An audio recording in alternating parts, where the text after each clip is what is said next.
Hello friends, नमस्कार, जय जगन्नाथ।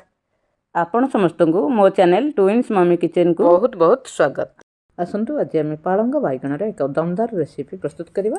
आ पालंग शाकर आपण जानते बहुत औषधीय गुण थाए और स्वास्थ्य बहुत लाभदायक होता है। कई कई पालंग शाग खायापी भल पाती किंतु आपण मैंने मोर यही प्रोसेस को फॉलो करके पालंग शागटी बनइबे आपण मानक निश्चित पसंद आसो हाथ चाटिकी खाइबे।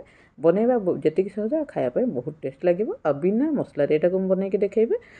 मोर शाग भजाटा बहुत बढ़िया होता देखिपे।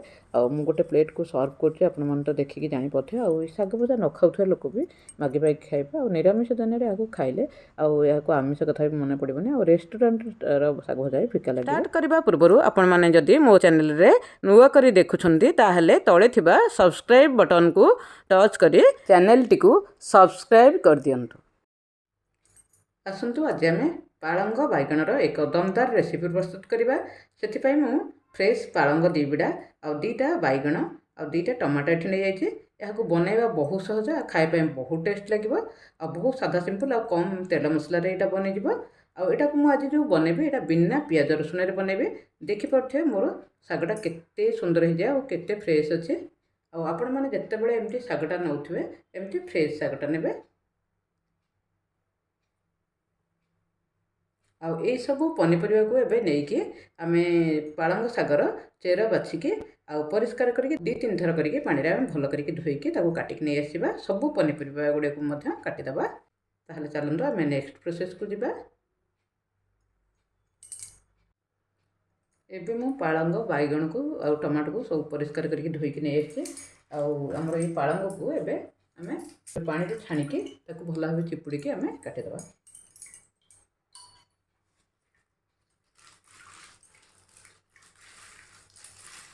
शाग जिते बड़े करुवे एमती भल भाव चिपुड़ी दूसरे पानीटा।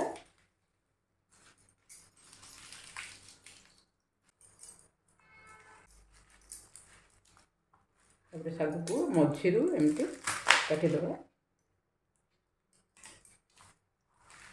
तापर एमती एकाठी करके हमारा शाग गुड़ा को छोट छोट खंड करके काटिदेवा।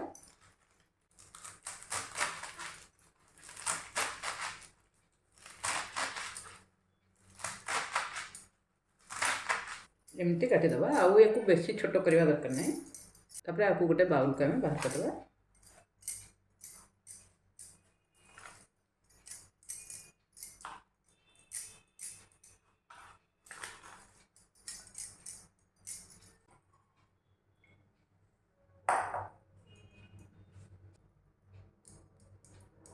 बैगणटा को आम काटिदेवा। बैगणर ये ऊपर डेम्फुटा को एमती छड़ेदेवा।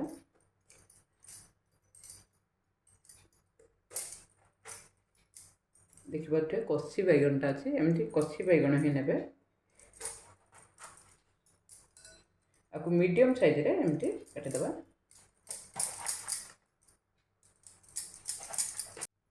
बैगण काटी सारिया पर संगे संगे या पानी रे पकेदेवा ना आमर बैगणटा कला पड़ जाए। एमती टिके मीडियम साइज करके काटिबे एमती पानी रे बुड़े देबे। एबे तो आमर बैगण कटा सरी या पानी रे पकेदेवा। तापर देखिपे टमाटो दुईटा को एमती छोट छोट खंड करके काटिदेवा। गोटे पात्र को रखीदेवा। आम ए नेक्स्ट प्रोसेस को जीवा।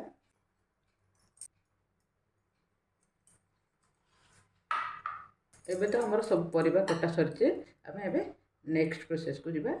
तापर मु पालंग बनाइबा गोटे पैन टे नहीं आसी आम ए गैस ऑन करके बसईदेवा। ढक्कन बाहर करके आम मस्टार्ड ऑयल देवा। गोटे बड़ चमच मस्टार्ड ऑयल देवा। आते बड़े शागटा करुवे आमर ये मस्टार्ड ऑयलटा नेले बा सोरिष तेलटा नेले आमर एटा बहुत बढ़िया हम। ए गोटे बड़ चमच सोरिष तेल दे देती देखिपे। तेलटा को एमती चारिपट को बुलेदेवा। आगे गरम हाँपाई छाड़ा। तेल देखो ए आमर गरम हो सारी आम 1/4 टीस्पून पंचफुटण देवा।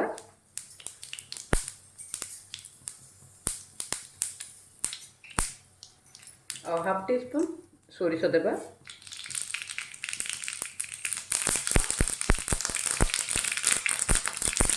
हाफ टी स्पून जीरा दबा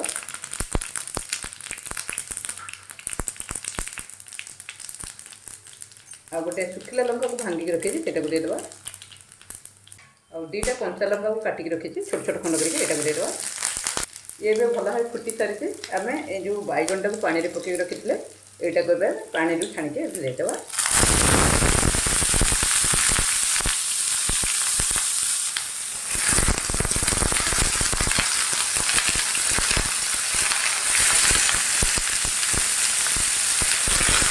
तब हल्दी हाफ टी स्पून देदेबा चारिआडे टे पाइला बैगनटा तो आम जमी भाड़िया हेनी आ लुण हाफ टी स्पून देदेबा आम बैगन जी आम स्वाद अनुसार लुण टाक देवे तापर आम आपको गोटे मिनट टे फ्राए करके घोड़े देवा बैगनटा आम पूरा गोल्डन होगी फ्राए होगा दरकार भल भाव भाजवा दरकार तापर आम शागटा को आड कर यहाँ प्रथम आम भल भाव बैगनटा भाजवा दरकार फ्राए होगा दरकार आ बैगनटा को जिते फ्राए करेंगे एमती हाई फ्लेम रे फ्राए करेंगे नाई तो ना आम बैगनटा कला पड़ मझे मझे एमती मिक्स कर दे सबुपट जमी भल भाव गोल्डन हो बेसी किसी कम करने पड़े और बहुत जल्दी हो जाए और खावाई बहुत टेस्ट लगे भात सांगे हो आम रुटी सांगे हो पूरी परोटा सांगे हो सबुथ खावाई बहुत भल लगे आपण मैंने जदि बन थे बैगन आमर पालंग देके ताहले आपण मैंने निश्चित बनइबे आपण मन को यहाँ निश्चित पसंद आसो तेल मसला भी कम आमर ए कौन मसला भी आम दबानी साधा सिंपल यहाँ कि खावाई बहुत टेस्ट लगे आम ए ढक्कन बाहर करके देखा आमर बैगनटा भी केते सिझिला देखिपे बैगनटा ए आमर बहुत बढ़िया भाव में फ्राए होगा देखिपे कटि जाने बैगनटा आमर भल भाव सिझीगला एवं आम काटिक रखी टमाटो को देदेव बैगनटा होगापर आम टमाटो को दबा आम टमाटो आमर लुण टे देदेव आम तो बैगन देते और देखिक दबा तापर सब आमर बैगन सांगे टमाटो को टे फ्राए करदे यहाँ आमर 5 मिनट हो बहुत बढ़िया टेस्ट भी आसो आपण मैंने बनइले ही जानीपर मत जहाँ भल लगे मुझे आपण नहीं आसे मोर ये टमाटा टिके सफ्ट होगले आम काटिक रखी शागटा को देदेव यहाँ को आउ घोड़ानी एमती टे मिक्स कर दे बैगनटा आमर बहुत बढ़िया भाव में गोल्डन होकर फ्राए हो जाए देखिए मोर काटिक रखी जो शागटा ए देदेव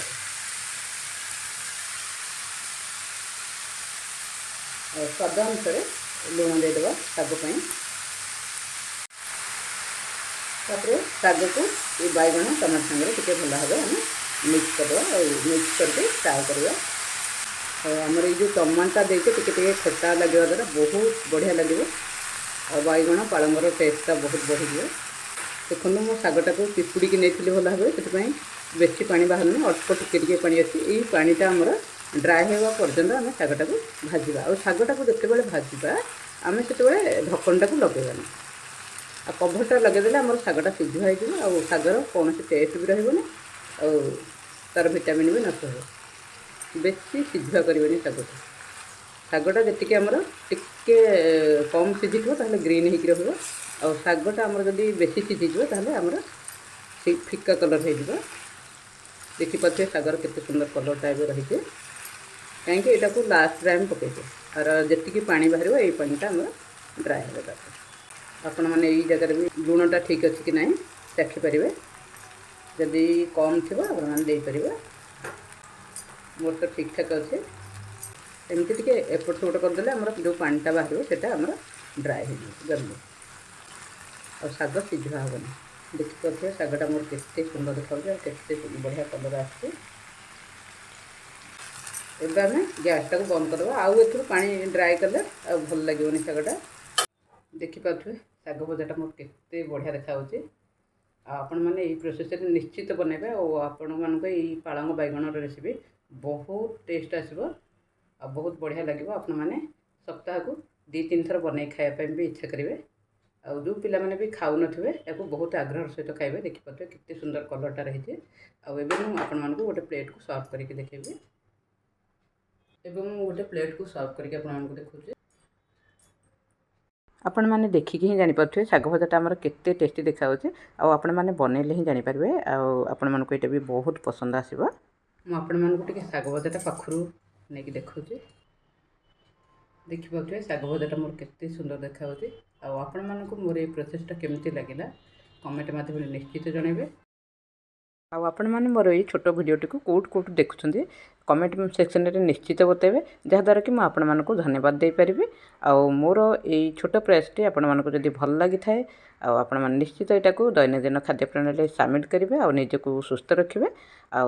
लाइक शेयर सब्सक्राइब करने जमा भी भूलें ना। Thank you.